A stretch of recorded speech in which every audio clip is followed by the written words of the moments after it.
আবারও বাংলাদেশকে না জানিয়ে তিস্তা নদীর গজলডোবা বাঁধ খুলে দিয়েছে ভারত।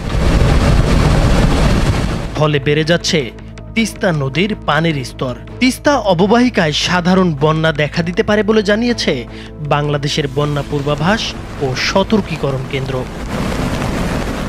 বিবিসি বাংলার এক প্রতিবেদন থেকে জানা গেছে, 2 দফায় গজলডোবা বাঁধ দিয়ে প্রায় 11,000 কিউমেক পানি ছাড়া হয়েছে।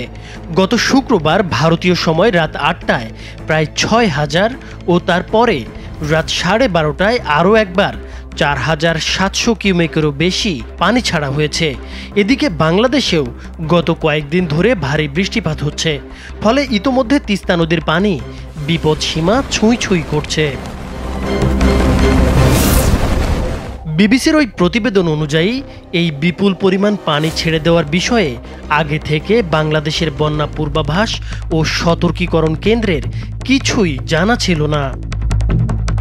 ভারতের পশ্চিমবঙ্গ রাজ্য সেচ দপ্তর থেকে জানানো হয়েছে, বাংলাদেশের মতো ভারতের সিকিম ও পশ্চিমবঙ্গের কালিম্পং জেলায়ও গত 3 দিন ধরে লাগাতার বৃষ্টি হচ্ছে। ফলে তিস্তা নদীর ভারতের অংশের বেশ কয়েকটি জায়গায় পানি বিপদসীমা ছাড়িয়ে গেছে এবং বাঁধের পানি ধারণ ক্ষমতার বাইরে চলে গেছে।